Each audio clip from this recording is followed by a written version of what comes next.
A History of the Amhara and Ethiopia, a revision of unpopular truths and incidents of history.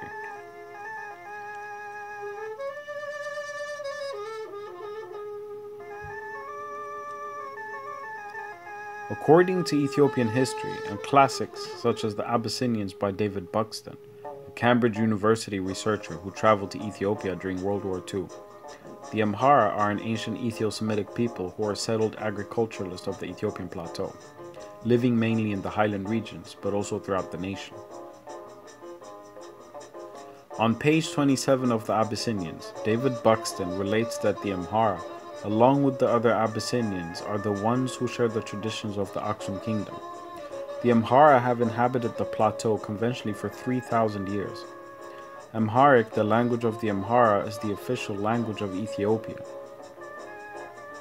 Amharic became the official language of the Old Ethiopian Empire in the 13th century when Yikuno Amlak became emperor in 1270 AD and moved the capital to Tuglat in Shoa in today's alleged Amhara and Oromia region, which then was inhabited by the Amhara, as stated on the New International Encyclopedia, Volume 7, page 248. Aksum remained the city where the kings were crowned at the time, and Gi'iz remained the language of books and of the church. Amharic is a South Semitic language either descended from Gi'iz or related to Gi'iz, as well as to the Ethio-Semitic languages, Arabic, Hebrew, and Aramaic.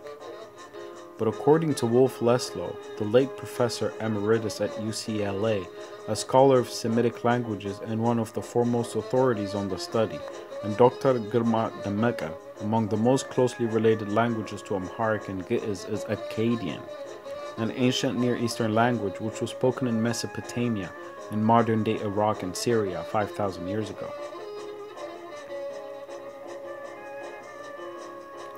This points to the little understood, mysterious, and ancient history of the Amhara and related people.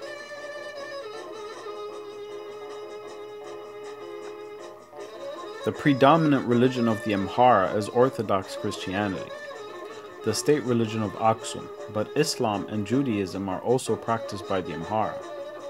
Prior to the introduction of Orthodox Christianity, from the 1st to the 4th centuries AD, and Aksum was declared a Christian state by Emperor Ezana, the ancient Hebraic faith that developed into Judaism was practiced by the Amhara and other Aksumites of Ethiopia for conventionally 1,000 years, since the time of King Solomon and the Queen of Sheba, whose descendants the Amhara rulers are, according to oral and written tradition.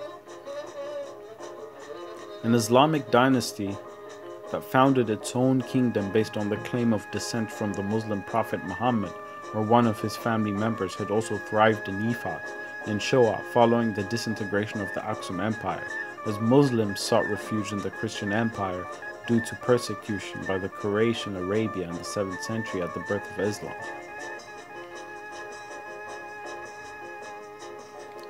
After the 10th century fall of the Aksumite Empire, which was said to be among the 4 greatest empires of the globe in its heyday, including Persia, China, and Rome, by influential and renowned philosophers such as Manichaeus, the 3,500-year ascendancy of the Zagwe dynasty of the Ago, a people related to the Amhara, took place. The Ago rulers are known for their particular piety and their remarkable monuments of an underground city entirely hewn out of solid rock. St. George at Lalibela is the most famous example of these remarkable geometric chefs-d'oeuvre for which King and St. Lalibela is credited. At the fall of Aksum, the last surviving rulers of the fallen empire are said to have fled from the northern Aksum city southward to Shoa. The 13th century emperor Yikuno Amlak, who claimed descent from the last ruler of Aksum, was enthroned in the attempt of restoring the previous paternal line of rulers.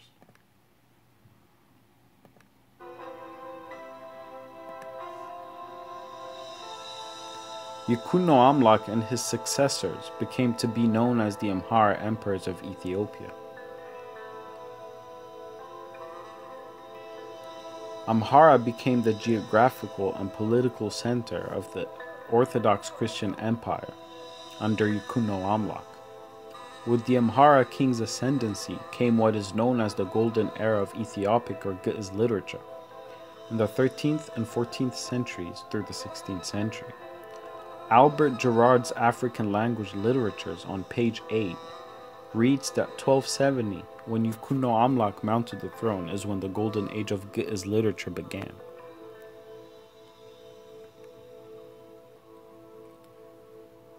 Remarkable and almost surreal constructions, like those of the Zagwe's rock-hewn monuments, also took place during the reign of Yukunno Amlak's successors. For instance, as recorded in the Futuh al-Habasha, which was an account of the 16th century war between the Christian Empire of Ethiopia and forces backing the Adol Sultanate, Emperor Naod had built a church or temple known as Makana Selassie, made entirely of gold, that was looted and burned down by the invading forces. The source relates that it had taken him 13 years to build it, and that upon dying his son Libna Dingle had continued its construction. The passage in the Futuh al-Habasha on pages 220 and 221 and then 240 through 247 reads, "There was a church in Amhara that had no peer in Abyssinia. King Naod, the father of King Weneksega, Atse Libna Dingle's crown name that is, had built it. He exhausted himself in its construction, in its planning, and in every detail of the work. He adorned it with gold and spent 13 years in its construction. His son took over its construction after him. It was entirely plated in gold leaf. It blazed like a fire. The king named it Makana Selassie, the sepulchre of King Naod. Bin Admas, Bin Zera Yaakov is inside the church. Amhara has other churches in it that belong to earlier kings, but a construction like this church was not to be found." The recollection of their journey to Amhara, which is a region of flat arable land, standing crops, rivers, and copious rain of wheat and barley. In it are their scribes, their priests, and monks. It is also the residence of their kings. But the king does not reside there permanently. No king who reigns over Abyssinia can exercise his rule unless he has been enthroned in Amhara. They call the people there who serve the churches Debtara, which means in their language eloquent theologians. These are Christian people whom the king regards with beneficence and diffidence. Some of them become advisors to the king, while others are related to him by marriage. The Imam asked all the Arabs who were with him, "Is there the like of this church, with its images and its gold, in Byzantium or in India or in any other place?" They replied, "We never saw or heard of its like in Byzantium or India or anywhere in the world." As said in Jean Dorés's Ethiopia on page 145, the plunderers also looted a book made of gold, and the royal insignia and treasure concealed at Gannata Mariam, as well as crowns, diadems of ancient kings, ceremonial mantles, and daggers. They also found a number of tabots, altar tables representing the Ark of the Covenant, made of gold and that were so heavy that 5 men together were unable to carry them. Libna Dingle was never to see the help which the Portuguese had helped to carry out. He who 20 years before rode forth on horseback, crowned and with an escort of chained lions, died a year before their arrival with hardly an attendant.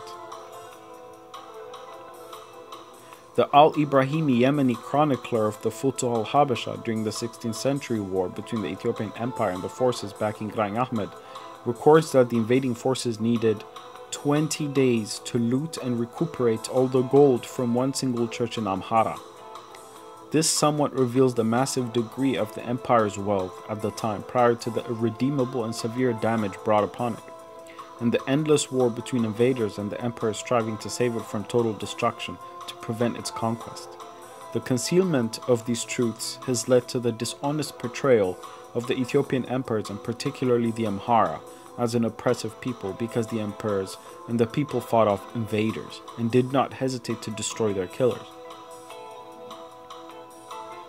This utterly destructive war occurred in the beginning of the 16th century, after Libna Dingle succeeded his father Emperor Naod.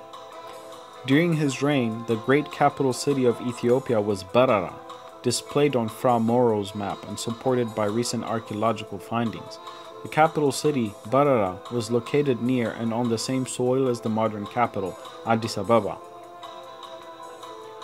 which astonishingly explains Emperor Menelik's ambition to retrieve and recover the land of his ancestors and situate the new capital, Addis Ababa, where the capital of the kingdom was prior to the 16th century Oromo migration.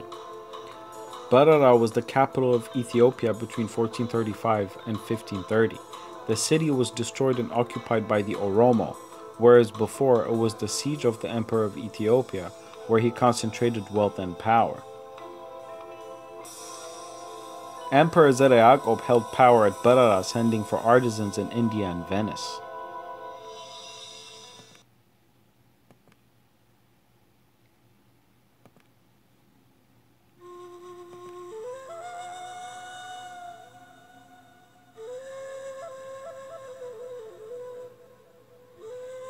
Emperor Zara Yaqub's envoys were welcomed with full honor at a great church conciliar meeting in Florence in 1440, leading to his recognition as the legendary Prester John.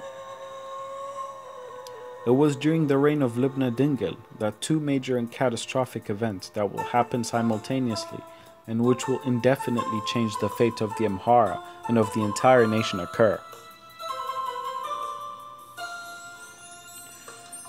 The Oromo migration and expansion, which will bring immense chaos and bloodshed, contributing to the peril of a significant portion of the population, namely of the Amhara and related people such as the Gafat people who are now extinct, and the war with Graኝ Ahmed's invading forces. In the Abyssinians, on page 57, the Cambridge researcher Buxton, consistently with every credible sources on the matter concerning the history of Ethiopia and the Amhara, states,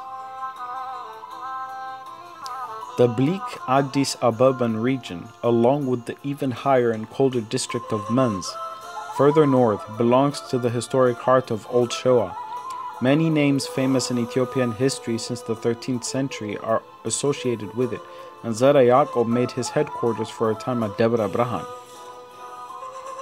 Oromo tribes invaded the plateau in the 16th century, pushing the Amhara into the gorges in the broken country to the east, and it was the main concern of the Shoan princes of the 18th and early 19th centuries to regain control of the plateau. The author adds, the hardy Amhara who make their living from the windswept plateau from the rather cozier recesses of the gorges are a proud and highly individualistic people. On page 28, he relates that the deeply entrenched and almost impassable valley of the Abai or Blue Nile, where it forms the southern boundary of Gojam, is one of the more clearly defined ethnic boundaries in Ethiopia.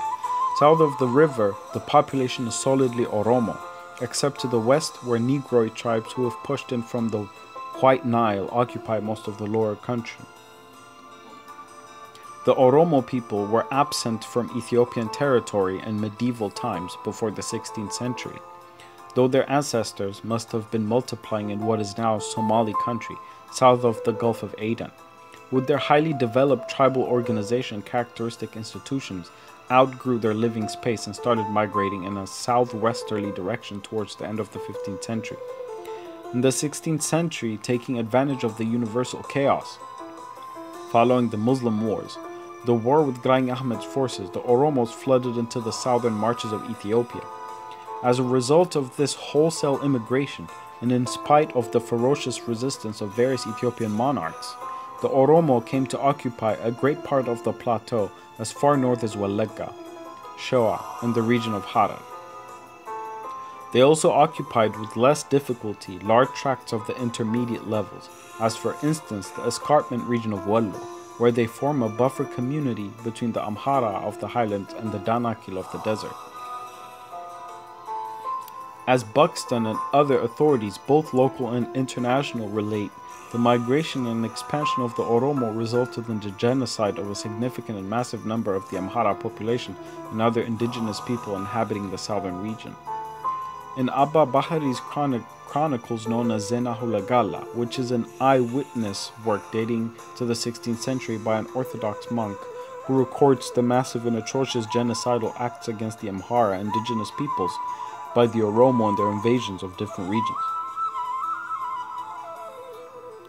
The director of archaeological research, Jean Dorès, also relates in his work entitled Ethiopia that the Oromo would sacrifice the Christian Amharas to idols in celebration of their victories of invasion. The Emperor Iyasu in one instance would avenge the Amharas which the Boran Oromo had invaded, captured and sacrificed to idols. The Amhara emperors and patriots dedicated their existence to the defense of their kingdom. The highly organized and ruthless invaders would destroy entire cities, massacre the people, loot every treasury, and labor to murder the emperor to conquer the kingdom. The emperors and patriots having to defend their nation against invaders, both progressing from the southern borders, and Graing Ahmed's African and Arab forces would retaliate at equal intensity. Having eventually regained control, the succeeding generations of invaders would ironically become the accusers of the Amhara, pleading to have been subjugated by them. Very few seem to know that the capital city of Gondar was founded as a fortress city by Emperor Fasilides to secure the throne of the Emperor of Ethiopia and protect it from the southern invading Oromo by transferring it to the north to Gondar from Shoa. Fasilides himself was born in Shoa, and his father Susnios, who was captured by the Oromo at 16 and lost his father at their hands while at war with them. The heir of the princes known as Zamena Masafint was 100 years of the nation drowned in utter instability as a result of the constant wars with the expanding Oromos. It is indeed ironic that Amhara patriots are ever painted as subjugators, whereas it is they who have been pushed on their own land and their people who underwent an undiscussed genocide. At last, I will leave you with a quote by Emperor Libna Dingle. Upon knowing that he had lost every province to the invading enemies, and news had reached him of the death of Raswasan Seged, his most important and trusted general, as written in the Futuh al-Habasha. Libna Dingle said, "We shall go to the kingdom of our forefathers, the kings of Amhara. We shall die by the gates of Amhara while defending her.